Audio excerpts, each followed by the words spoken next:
Assalamualaikum warahmatullahi wabarakatuh. Kami Nabila Nurul Izzah dan Nailu Ainil Basirah akan menjelaskan materi tentang basis ortonormal.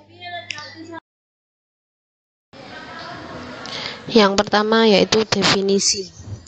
Suatu himpunan vektor-vektor di dalam sebuah ruang hasil kali dalam disebut sebagai himpunan ortogonal atau ortogonal set. Jika setiap pasangan vektor yang berbeda di dalam himpunan tersebut adalah ortogonal. Sebuah himpunan ortogonal yang vektor-vektornya memiliki norma 1 disebut ortonormal. Contoh 1, misalkan U1 sama dengan 0, 1, 0, U2 sama dengan 1, 0, 1, U3 sama dengan 1, 0, min 1. Langsung saja kita lihat langkah-langkahnya. Proses mengalihkan sebuah vektor tak 0 V dengan nilai resiprok atau kebalikan dari panjangnya untuk memperoleh sebuah vektor dengan norma 1 disebut sebagai menormalisasikan. Sebuah himpunan ortogonal yang terdiri dari vektor-vektor tak 0 akan selalu dapat dikonversikan menjadi sebuah himpunan ortonormal dengan cara menormalisasikan setiap vektornya. Contoh yang kedua, norma-norma Euklidean dari vektor-vektor dalam contoh 1 adalah harga mutlak U1 sama dengan 1, harga mutlak U2 sama dengan akar 2, harga mutlak U3 sama dengan akar 2. Sebagai konsekuensinya, normalisasi U1, U2, dan U3 akan menghasilkan gambar sebagai berikut. Selanjutnya, koordinat relatif terhadap basis ortonormal. Jika S sama dengan V1, V2, Vn adalah sebuah basis ortonormal untuk ruang hasil kali dalam V, dan U adalah sebuah vektor sebarang pada V, maka U sama dengan U.V1, V1 plus U.V2, V2 plus plus U.Vn, Vn. Bukti karena S sama dengan V1, V2, sekian hingga Vn adalah sebuah basis. Sebuah vektor U dapat dinyatakan dalam bentuk U sama dengan K1, V1 plus K2, V2 plus demikian hingga plus Kn, Vn. Koordinat relatif terhadap basis ortogonal. Jika S sama dengan V1, V2, Vn adalah sebuah basis ortogonal untuk sebuah ruang vektor V, maka normalisasi tiap-tiap vektor di dalam basis ini akan menghasilkan basis ortonormal sebagai berikut. Sehingga jika U adalah sebuah vektor sebarang di dalam V berdasarkan teorema 6.3.1, kita akan memperoleh sebagai berikut. Yang berdasarkan teorema 6.1.1 bagian C dapat dituliskan kembali sebagai berikut. Rumus ini menyatakan sebagai sebuah kombinasi linear dari vektor-vektor di dalam basis ortogonal S. Selanjutnya, proyeksi ortogonal dalam banyak penerapan adalah hal yang cukup menarik untuk menguraikan vektor U ke dalam jumlah dua suku. Yang satu sejajar dengan vektor tak 0 A, sedangkan yang lain vektor yang tegak lurus terhadap A. Jika U dan A ditempatkan sedemikian rupa, maka titik awalnya akan menempati titik Q. Kita akan menguraikan U sebagai berikut. Baik, kita lanjut ke materi selanjutnya, yakni menemukan basis ortogonal dan ortonormal dengan proses Gram-Schmidt. Jadi, di proses ini terdapat beberapa tahap. Tahap pertama, kita misalkan V1 sama dengan U1. Lalu, di tahap kedua, seperti ilustrasi di bawah, kita dapat menemukan sebuah vektor V2 yang ortogonal terhadap V1 dengan menghitung komponen U2 yang ortogonal terhadap W1 yang dibentangkan oleh V1. Jadi, kita memandangnya bukan sebagai dua dimensi ya, melainkan sebagai tiga dimensi. Nah, untuk mencari V2 besarnya sama dengan U2 dikurangi proyeksi dari U2 terhadap W1 sama dengan U2 dikurangi hasil kali dalam U2 dikali V1 dibagi V1 pangkat 2 dikali V1. Dengan jika V2 adalah 0, maka V2 bukan vektor basis. Lalu agar lebih paham, Kita langsung kepada contoh ya. Di sini, gunakan proses Gram-Schmidt untuk mentransformasikan vektor-vektor basis U1 sama dengan 1, 1, 1, lalu U2 sama dengan 0, 1, 1, dan U3 sama dengan 0, 0, 1 terhadap basis ortogonal V1, V2, dan V3. Penyelesaiannya sama seperti cara tadi, yakni step pertama kita samakan V1 dengan U1. U1 kan tadi 1, 1, 1, jadi V1 nya sudah ketemu yakni 1, 1, 1. Lalu kita cari V2 nya dengan cara yang tadi, yaitu U2 dikurangi proyeksi dari U2 terhadap W1 sama dengan U2 dikurangi hasil kali dalam U2 dikali V1 per V1 pangkat 2 dikali V1. Lalu kita peroleh hasilnya sama dengan min 2/3, 1/3, dan 1/3. Lalu kita cari V3 nya dengan cara yang sama, tapi ini proyeksi terhadap W2 ya, sama dengan U3 dikurangi hasil kali dalam U3 dikali V1 per V1 pangkat 2 dikali V1 dikurangi hasil kali dalam U3 dikali V2 dibagi V2 pangkat 2 dikali V2. Kita ketemu hasilnya nanti 0, min 1/2 dan 1/2. Dengan demikian V1, V2, dan V3 sudah ketemu.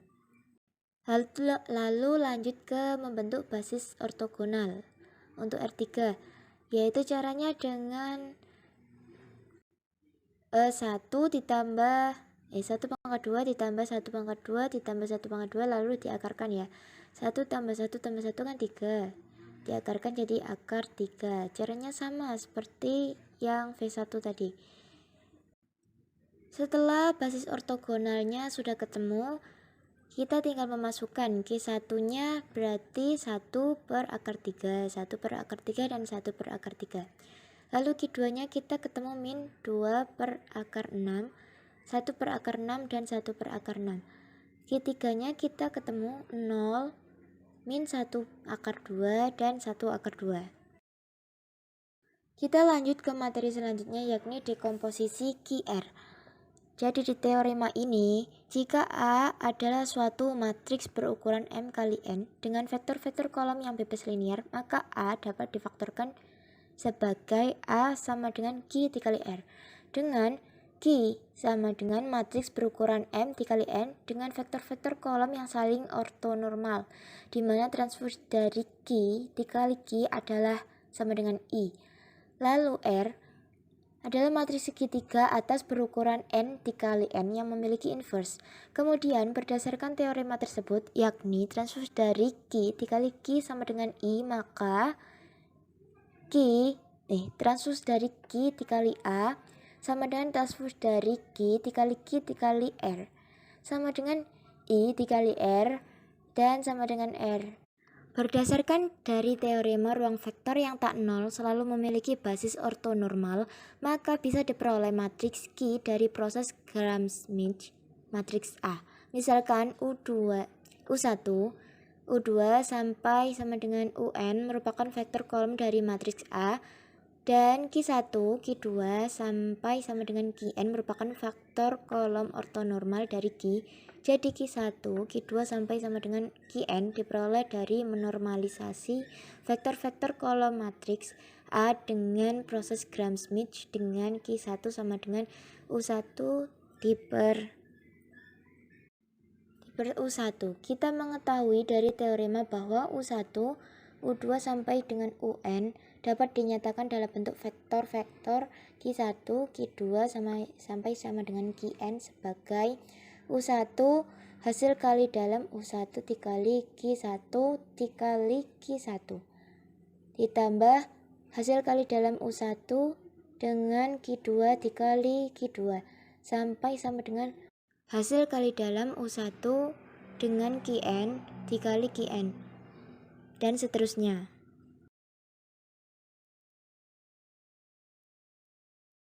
Sehingga kita mengetahui bahwa vektor kolom ke J dari sebuah hasil kali matriks adalah sebuah kombinasi linear. dari vektor-vektor kolom faktor pertamanya dengan koefisien yang diturunkan dari kolom ke J faktor keduanya. Selanjutnya, hubungan ini dapat dinyatakan dalam bentuk matriks sebagai berikut. U1 dikali U2 sampai sama dengan UN sama dengan Q1, Q2 sampai sama dengan Qn. Atau secara lebih singkat sebagai A sama dengan Q dikali R. Akan tetapi, sifat progres Gram-Schmidt menggariskan bahwa untuk J lebih dari sama dengan 2, vektor Q J ortogonal terhadap U1, U2 sampai sama dengan UJ dikurangi 1, sehingga semua entry yang terletak di bawah diagonal utama R adalah 0. Kalian bisa lihat ilustrasinya ya. Jadi matriks R adalah matriks segitiga atas berukuran N dikali N dengan entry-entry diagonalnya. Sehingga R dapat dibalik. Dengan demikian A sama dengan Q dikali R adalah faktorisasi matriks A menjadi hasil kali dari matriks Q yang memiliki vektor-vektor kolom ortonormal dengan matriks segitiga atas R yang dapat dibalik. Kita dapat menyebutnya sebagai dekomposisi QR dari A. Kita langsung pada contoh supaya lebih paham. Carilah dekomposisi QR dari A sama dengan 1, 1, 1, 0, 1, 1, 0, 0, 1. Jawabnya, vektor-vektor kolom A adalah U1 adalah 1, 1, 1, U2 adalah 0, 1, 1, dan U3 adalah 0, 0, 1. Dengan menerapkan proses Gram-Schmidt dengan rangkaian normalisasi pada pertemuan sebelumnya, anggap U1 sama dengan V1. Selanjutnya kita mencari V2 dan V3. Supaya tidak lama-lama, V2 sama dengan min 2/3 dan 1/3 dan 1/3. Selanjutnya kita mencari V3. Dengan V3 caranya sama seperti yang tadi ya, yang saya jelaskan Gram-Schmidt pertama.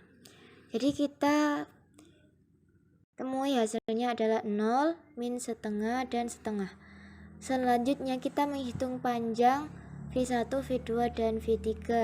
Tadi juga sudah saya jelaskan ya caranya. Maka dapat diketahui Q1, Q2, dan Q3 sebagai Q1-nya 1 per akar 3, 1 per akar 3, dan 1 per akar 3 dengan Q2-nya min 2 per akar 6, 1 per akar 6, dan 1 per akar 6. Lalu Q3-nya juga sama 0, min 1 per akar 2, dan 1 per akar 2. Nah, ini kemudian kita menentukan R matriks. Caranya yaitu dengan mengali U1 dikali Q1. U1 tadi 1, 1, 1, dan Q1-nya 1 per akar 3, dan seterusnya. Hasilnya yaitu sama dengan 3 dikali akar 3. Lalu U2 dikali Q1. Kita peroleh hasilnya yaitu 2 akar 3. Dan U2 dikali Q2 sama dengan hasilnya kita peroleh yaitu 2 akar 6. Lalu U3 dikali Q1 kita peroleh hasilnya yaitu 1 akar 3. Dan U3 dikali Q2 yaitu 1 akar 6. Lalu U3 dikali Q3 kita peroleh hasilnya yaitu 1 akar 2.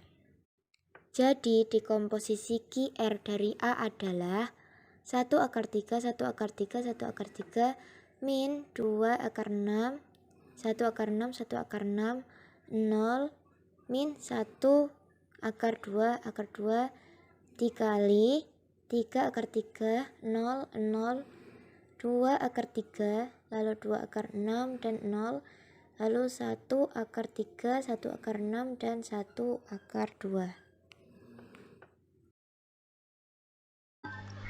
Demikian presentasi dari kelompok kami.